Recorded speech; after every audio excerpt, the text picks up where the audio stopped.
Hello to everyone. And I came to Bradford virtually at the end of last year, I think. And it's amazing how time goes. And, this medium is still amazing.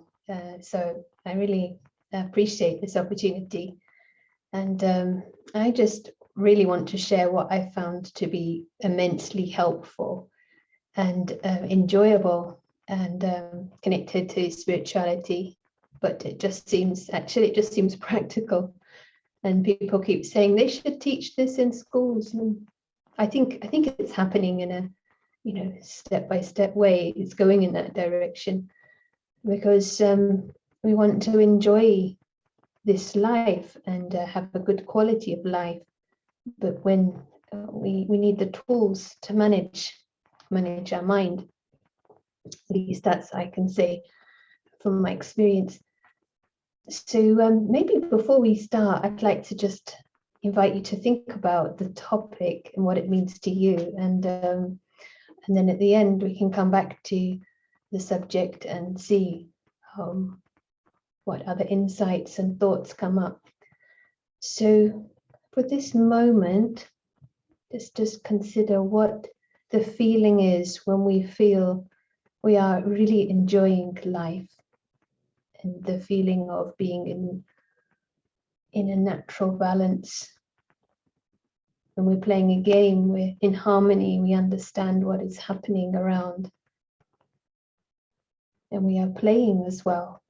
So we're fully involved, but we're also light inside. So just feel, what would that be like to be treating life with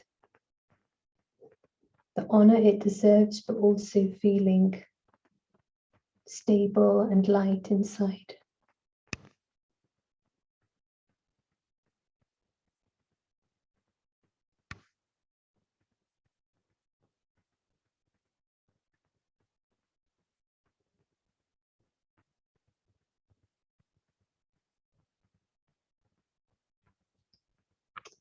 I love these pauses. Thank you so much.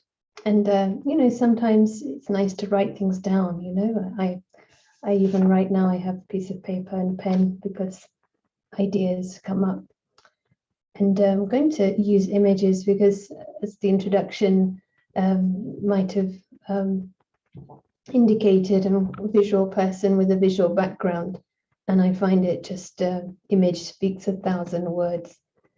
So hopefully, if technology is working well, you'll see on your screen a slide. And this topic, I'd like to start with this quote. And this is an American athlete and professional football coach and former player.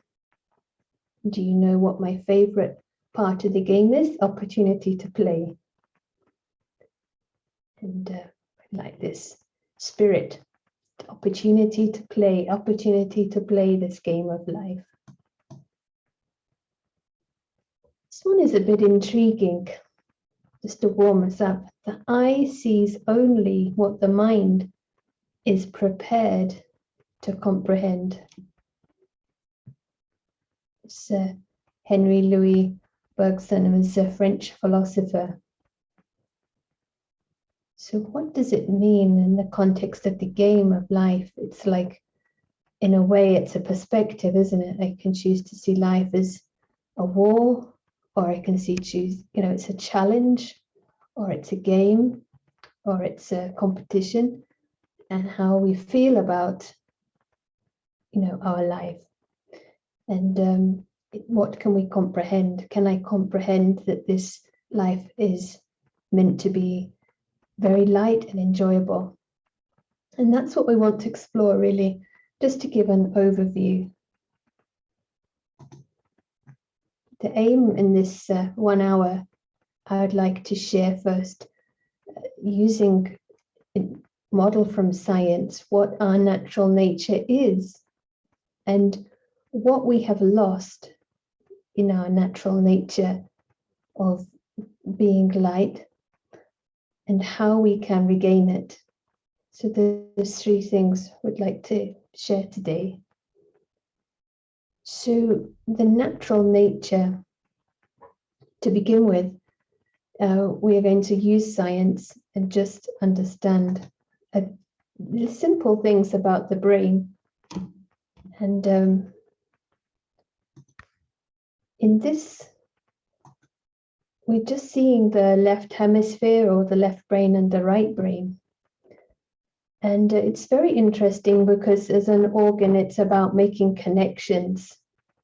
And but actually it's fundamentally, profoundly divided. And that's true for humans and it's true for animals. And they perform like very different functions. But we'll see later that they complement, and we'll see later why it's important. So to give like overview, left brain is analytical thought, narrow focus, language, science, maths. And on the right, it's more holistic, it's broad, it's more intuitive, it's pertaining to art and music and the synthesis. And it's computer language. Serial processing is more left brain. It's like one thing after another, very linear. So tasks are done in linear way. That's very left brain. The parallel processing, it's like synthesis. It's everything at once. It's like when the penny drops and you've understood something, you understand the whole. More right brain intuitive process. So it's like the left is a narrow focused on something we know is important already, and we pin it down and we analyze it and put it in focus.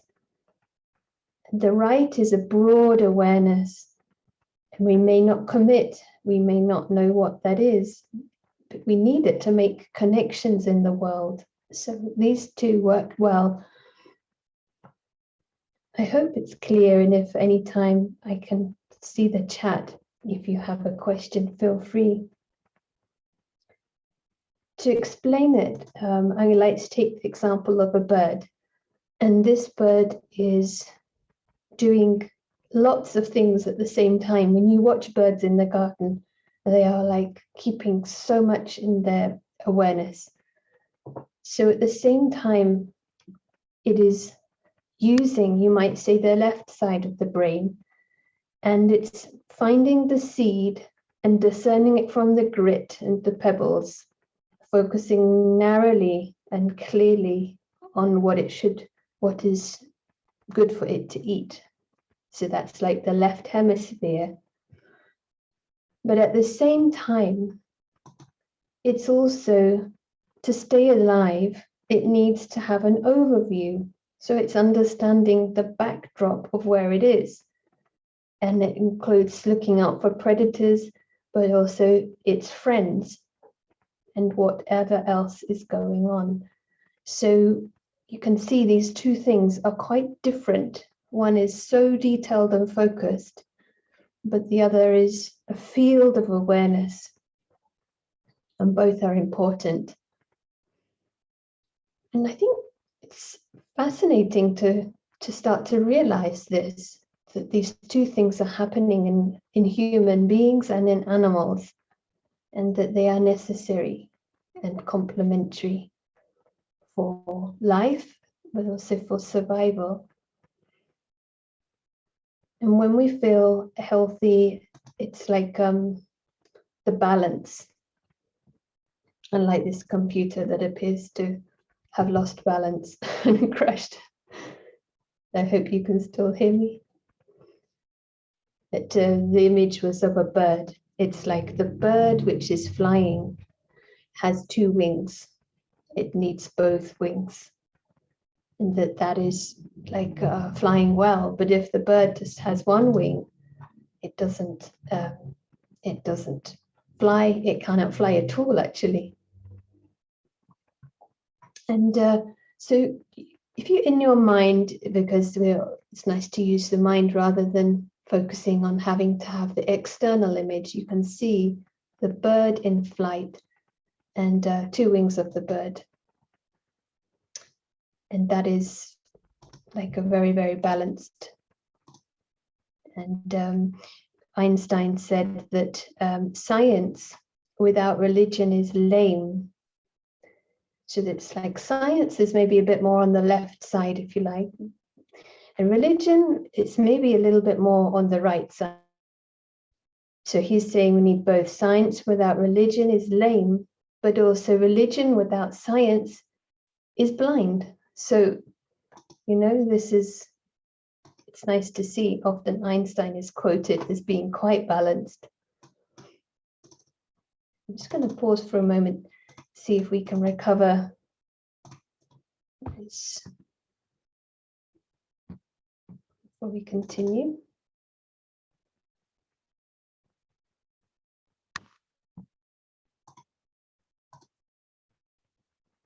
There was our bird. Okay. Just sharing the screen here.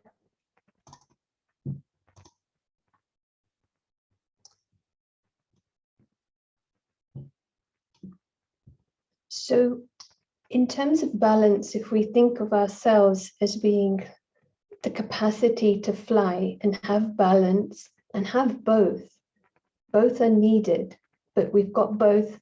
We've got the right side, the left side.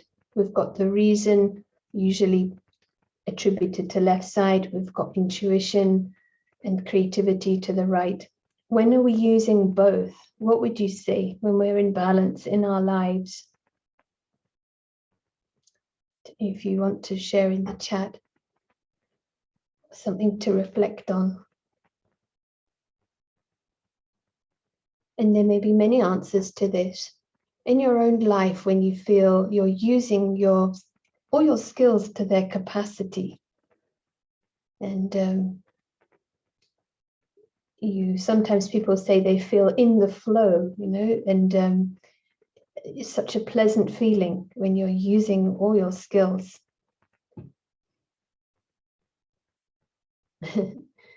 In harmony when we're walking, yes. I don't think we've got weighing scales big enough for, yes, when we're flying, if we are pilot or passenger. Here, there's lots of sport going on at the moment, right? Wimbledon, football. And they do show that when we're playing sport, we're actually utilizing both sides.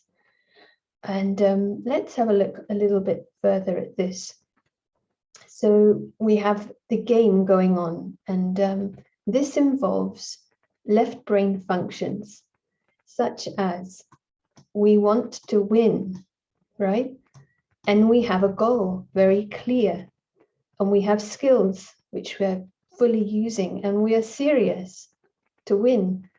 And we work harder during sport often than we might even if we have a job, and there's more put in often in a sport context. There are also rules. So they may be more left side, but at the same time, on the right side, there is a very clear feeling there's something beyond the game. It's just a game. And it's not serious. And we can accept victory or defeat. We know life beyond the game, and this feeling of compassion for others. That is when we feel balanced.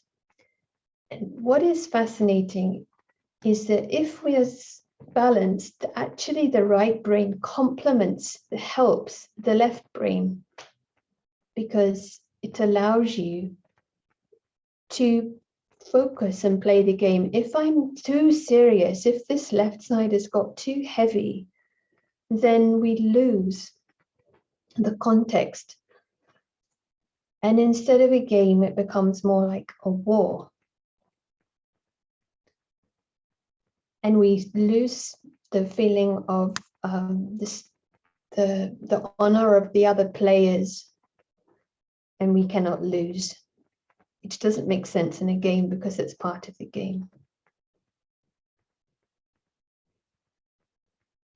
So nice to feel how beautifully these two sides work together. But let's also see, we probably already have in our mind a feeling that this is not, even in football, it's got so serious and professional, and sometimes even this becomes heavy. But it didn't start like that. We have Wimbledon happening right now, and some games exhibit more than others how psychological they are. And I will never forget following Andre Agassi, especially when he was the wild card and he won the final at Wimbledon, more felt like by chance because of being rained off, and he regained his equilibrium and went on to win, as he entered only as a wild card. But this famous match, it exhibits clearly when something feels too important, it inhibits our left brain skills. And you may remember he had this amazing serve. He used to score ace after ace because his serve was one of the most powerful serves. People couldn't even get it back. But when he got nervous, when the game became too serious, he couldn't even lift the racket. He could hardly lift his arm due to nerves, as how he said, but you could see he actually couldn't even get the ball over the net. And became quite emotional to watch. His girlfriend wasn't even allowed to be in the court, I think, because Goran thought she shouldn't be there. And this is his moment preparing to serve match point 2001. And it's a shame, isn't it, that this game turned into something so heavy for him, so much pressure at that moment. So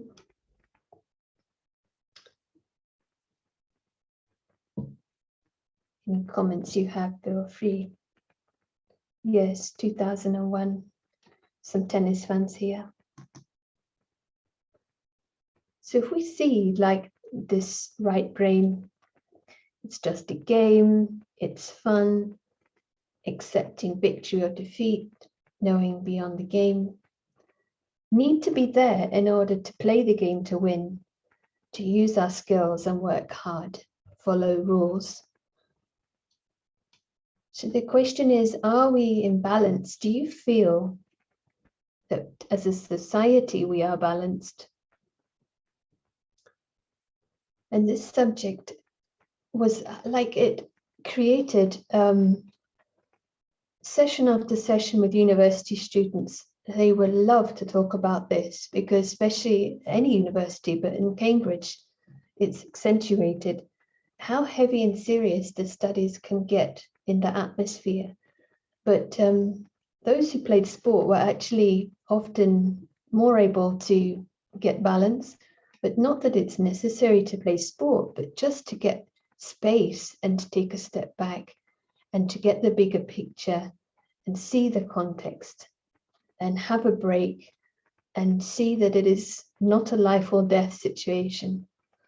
And that's why they came to the inner space for meditation often, create a different atmosphere where we see the studies as not being the be all and end all of life. And then you're revived, you can go back in. So if we lose balance, there's two sides. It's like we're handicapped, like Goran Ivanisevic. She couldn't even lift the racket properly. It's like a disability in those moments. That was a physical thing. So it can be physical, but definitely emotionally and also intellectually.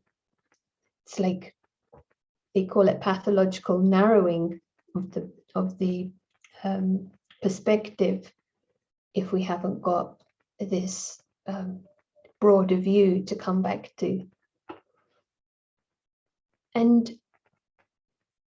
this is the paradox in our lives today. Like there's a pursuit of happiness, but it leads to unhappiness. We are looking for freedom, but we are living in more of a monitored world with more complicated rules. And we have more information, but we are less able to process it and use it. And all of these paradoxes may be indicating that there's an imbalance at this level in the way that we are as a society. So Einstein summarized it really nicely. The intuitive mind is a sacred gift, and the rational mind is a faithful servant. We have created a society that honors the servant and has forgotten the gift. So it's like the left brain is very easy to test in the curriculum in education. You do a multiple choice, or it's very easy, but the right brain, it's much harder to assess. So that's one big reason in our education. But just a general trend, it's right brain doesn't really have a voice. And this leads to a further accentuation of an imbalance. So this may be what is the problem. What have we lost? Sense of being able to get the perspective. So I'd like to explore now what it might mean and where does spirituality come in about balance. And how it can be used in a simple way to underpin our lives. Nothing needs to change, but just that we become more conscious of the capacity to hold the bigger picture. Just like that bird. So the bird is doing it naturally. He's got discerning power about the seeds that's going on. At the same time, he's aware of what's happening around that is in parallel. So what does that mean for us? And can we become more conscious of our life and this game of life?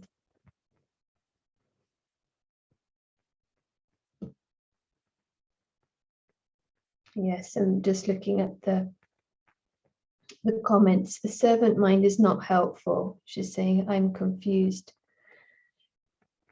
The quote by Einstein. The servant mind is great. It's just that he's saying the left brain is in the context of the right brain, in the sense the right brain is assessing, it's open to new experiences. It's not closed system. It's seeing the person and not the label, the individual and not the category. So it has that capacity. Left brain is useful because like sometimes we need to use categories so we can focus on what is important. But it's like seeing the part, like the tail of the elephant. We may need to analyze that tail. The left brain would be great to analyze the tail. But let's not mistake the tail from the elephant. Let's not think we've understood the elephant because we've analyzed its tail. The right brain would, or the right hemisphere function, would be able to synthesize the elephant, understand the whole thing and what the elephant might need. At the same time, left brain can go into the analysis. So maybe both are good, but let's have the context clear as well. I hope that helps with the comment. And the rational mind is too heavy in this world. Nice. So I'd like to give a simple analogy. I don't know how many of you have had the opportunity to visit GRC. It's a retreat centre of Brahma Kumaris in Oxford. So it's just an example. And this is a picture. It's not open right now to public, but maybe later this year. And I've been there for a weekend, and it's like such a pleasure to go for a weekend away. And at the top, you might see this is looks a bit like the flat I was living in at the time. And so there's two things happening. And we are going there for the weekend as a guest. So I might be there fully involved, like helping with the washing up, because often you get involved with activities as well as the retreat going on. And at the same time, I'm aware at the back of the mind of the bigger picture, that I'm only there for a weekend, Friday to Sunday.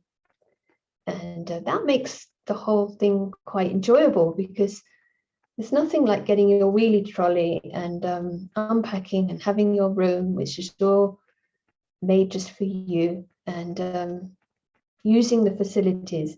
But I also enjoy leaving, how neat it is. You put everything back and you leave the place as you found it. It's like a very clear relationship with the place. So you're fully there, you're in the retreat place, but you've got a bigger picture in your mind, which is your home. So you're a guest. So I don't know if you've had experiences recently, because we've not gone anywhere, but it's enjoyable to go and travel sometimes, or even go for a walk. But this feeling of being a guest is special. So the question is, are we guests at a bigger level? And is that the bigger picture that might help me to give context to this game of life? And if so, what does it mean? So let's take the same idea, but this time it's the physical world. And are we guests in this physical world? And I don't think at any university they're making investigations into how to be here forever. At least it hasn't happened yet. So we have this finite time here. And in the same way, we come and then we have an exit. And there's maybe something we can experience behind and beyond this physical world. This is definitely the key of the meditation, which probably many of you are already aware of. But if you think about, what is the experience that I'm looking for beneath and behind everything else? And in life, it's attainment, it's maybe it's wealth, it's good relationships. Maybe you'd like to suggest other things. Success and comfortable house, maybe family, and those things, different and unique for everyone. But the motivating factor behind is often happiness. And we are driven by it, and this is motivating. But in this world, it is also not always promising me control or predictability. And it's also changing all the time. We are learning this in many ways at the moment. So if my happiness is all around what is happening externally, then I end up with a very handicapped inner world, like insecure, because I'm needing happiness. I cannot compromise on it. This is my driving factor. And so this is where the spirituality and meditation come in. The premise is that actually we are guests, and there's something we can experience unconditional upon the physical world and the external, which is the self as being already full as a guest. My granddad, who's 90, I think 95 now, started to say in the last 5 years, there's no pockets in a shroud. I don't know if you know what a shroud is, but it's the thing that they wrap the corpse in. He says it in such a jolly way, but we can't take anything with us. And there's nothing wrong with that. That's actually so natural. So as guests, if we say this guest is a traveler or invisible traveler, there is a relationship of being not being able to own anything here, can't take anything. That actually is like a big picture. It's like a reconnecting me to something very simple that gives me context to this world.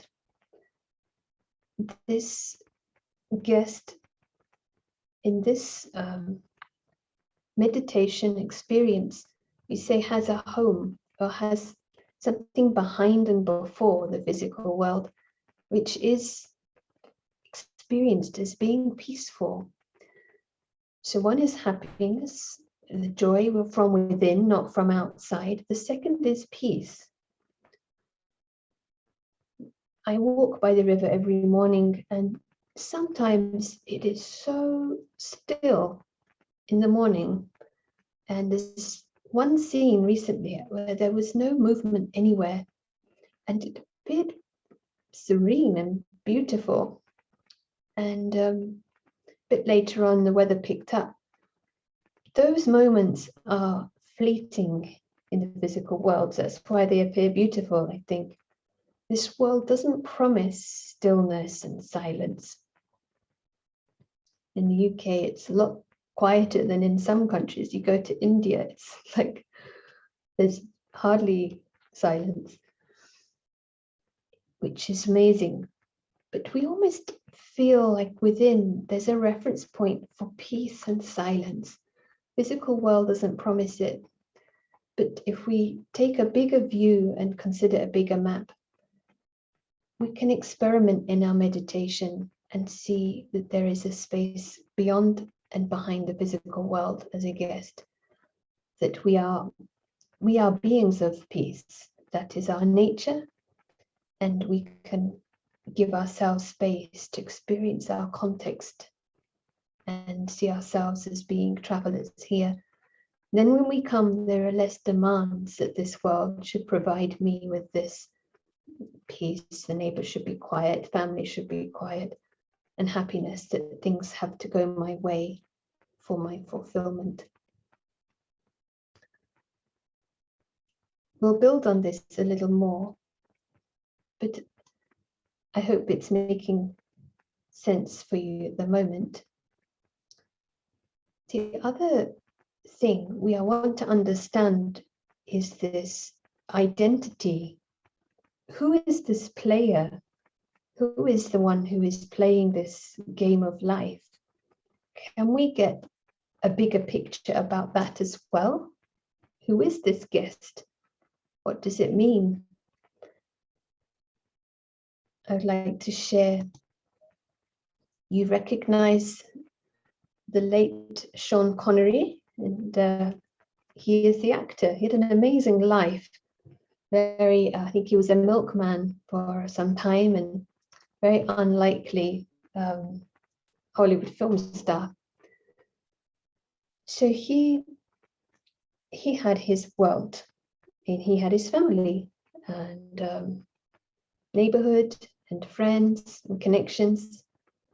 So that is his life. But he also comes onto a stage and plays a part of James Bond. And that's for a short time. So he might be acting, and he's driving right now in those scenes. In fact, I don't think he's really driving, it's a film set, the old school style. But he's playing the role fully. But he's also very clear of the bigger picture. He is from a different, he's not from the stage. His life is different. That bigger picture is sensible. If that wasn't there, he may have to stop acting and seek help, actually. And it's so natural. So he's on the stage, he's playing the role, but he's also very clear about his identity. this aspect becomes quite profound if we want to really go into the depth of it. If we are truly guests in this world, and if we agree we're not making plans to stay, then that conscious self, the true I, is also an actor and a guest also in this body. So the body is part of the stage. They are the details, that's the detail of the stage. But the big picture, if you like, this right hemisphere is very much aware that there's something a lot more, something behind. Like Sean Connery knows he has his life, his family, and his world. It is very clear and simple when we see it like this. What we have lost is this sense. It's like collectively we have kind of dropped consciousness as if come down, and this understanding of the context has been not accessed in a big way for a long time. And if we want to really play this game of life, it is the key to come back to really feel this self, this visitor. And this is the aim of a meditation practice. So this, we can say, we're using an image here. We're saying that this is the true self. And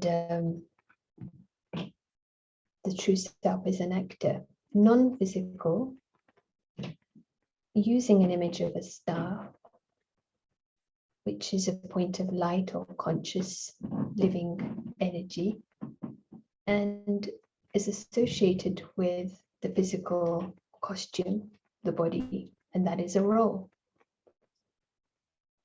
If you think about the roles that we play, like you could write them down even. Today I played the role of a daughter, played the role of a friend of someone, a colleague of someone, and maybe I'm someone's partner or someone's mother. They are very real. We need to play these roles. That is the detail for sure. But I can also ask myself and check, am I more than the sum of all these roles? Is that who I am? And sometimes we don't have time to think about it. But this is the beauty of contemplative practice, because it creates space finally.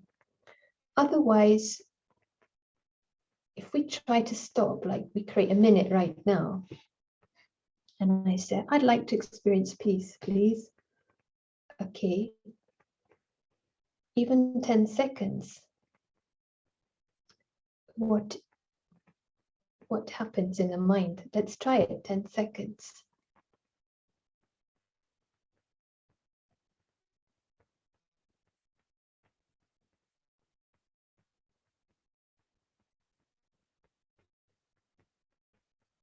So it's great if we can access, because like a machine, we can switch it off. Like the mind, we should be able to take a position of peace. It's our right. We like peace and stillness. But if my mind doesn't let go of cyclical thoughts, usually around the role, it means I just need to spend a little more time to nurture the self behind these roles, and it is rewarded with enormous benefits, because it's coming back to this bigger map, if you like, and we start to touch this beautiful continuity of ourselves as the actors through the journey and the game of life. It's like that is you, and nothing outside changes it. It is not immediately obvious, it's more experiential, but it's greeted with enormous security and a sense of self-respect. It's like it anchors you. It's not that someone you have to perform really well at work and then you feel worthy. It's like inherently you as a being are experiencing your true nature of peace and happiness and also love. Then the work, you can play it better. You play that role.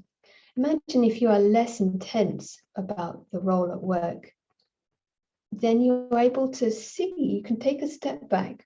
What is the need here? Maybe I'm not the best person for this. Maybe someone else has better skills.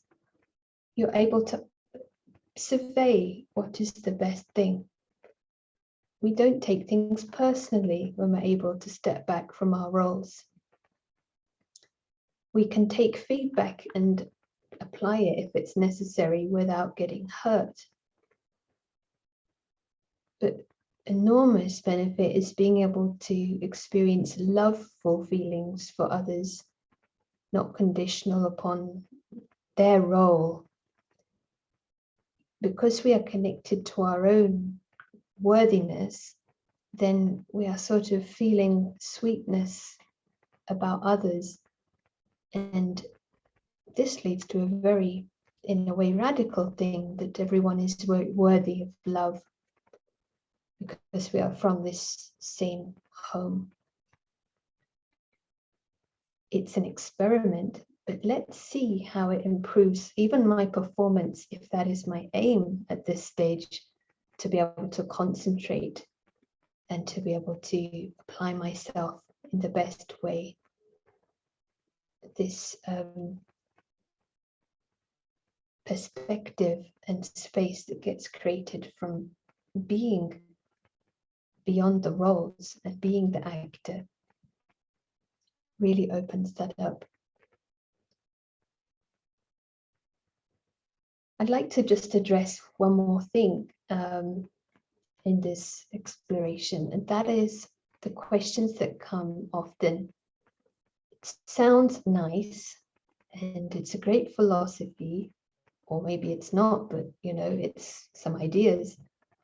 But how about being practical? Like, I'm at work, or I'm working in a hospital, or I'm on the front line, or I've got exams and they're really stressful, or my family life is upside down right now. How do I stay in this experience? And one thing is, we are talking about a different view. And so first, see it as a thought experiment, or for 1 minute, see that view of the actor. And I'm not rushing to say, I am a peaceful actor, I'm a peaceful being, but just see the freedom of being able to be an observer. Like James Bond is the part, Sean Connery is playing the part, but he's also free, right? See if we can just be free for 1 minute from that role and be light about even our own limitations for 1 minute. But see our capacity to hold this backdrop. It's not a small thing. We are saying this backdrop is an experience of unconditional peace. Here, the stage is constantly changing. There is commotion and ups and downs, like a roller coaster or a circus. It's life, everything happening.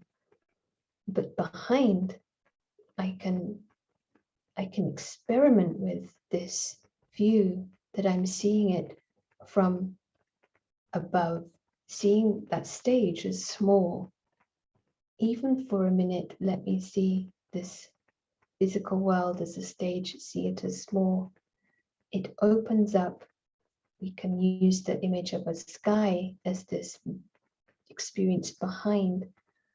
and this unconditional peace that doesn't depend on the stage. And it is constant, it is stable, and it is changeless, and it is feeling of freedom.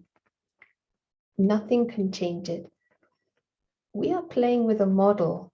It is not a proof. I'm going to say this is definitely reality, but let's just experiment for a minute and feel that that view. What would it be like to come onto this stage without needing someone or something to be different?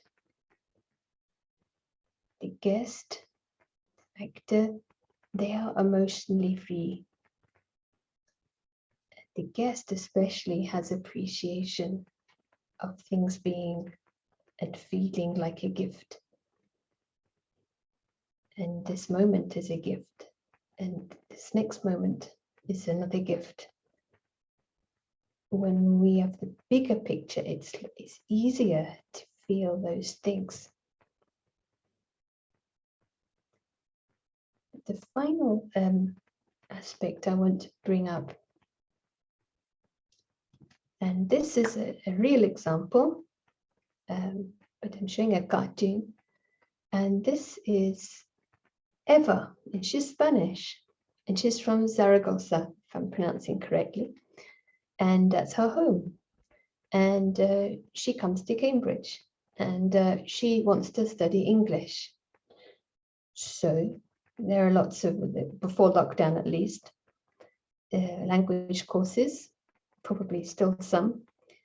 And she manages to get her COVID passport, so she comes to Cambridge. There she is. So she's in Cambridge right now, still on her mobile phone.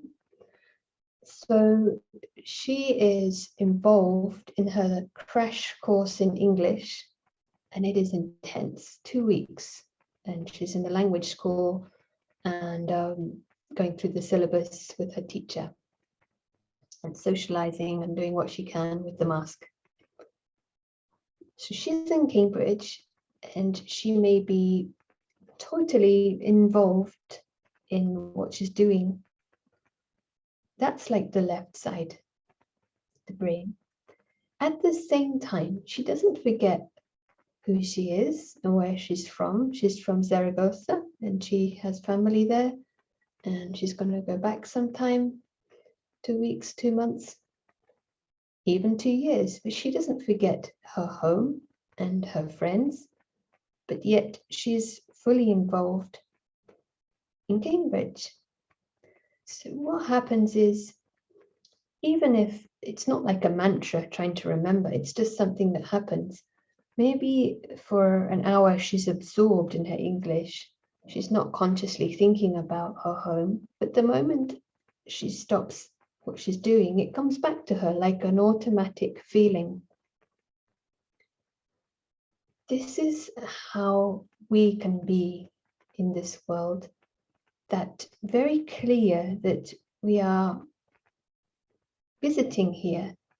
The practice we want to experience is that we also, in a moment, we get connected back again to those feelings. What did we say? The feelings where happiness is not dependent on what's happening in this drama stage. And peace is experienced as a given because it's unconditional. And love is there as a constant, not dependent on the performance of other actors. That whole reality is like there. It's like available. And that is our capacity. Then what would our lives be like? And we could be fully involved. We might want to make where we live the best possible place to live. We are happy to apply ourselves fully. This kind of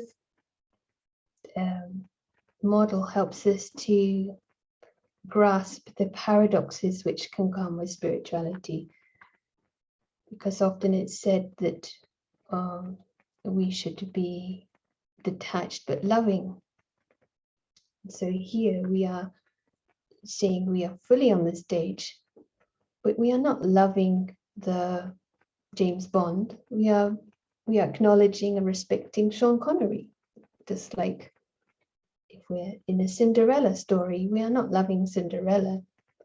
So you're detached from the story. Just like Sean Connery is not really falling for the girl or really buying into his role, saying, I'm so amazing. He's detached. But he is loving to the actors behind.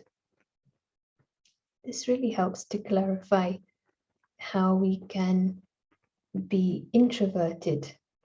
So we're fully here, but we're also able to acknowledge who we are and be extroverted. We are on the stage, we cannot deny it.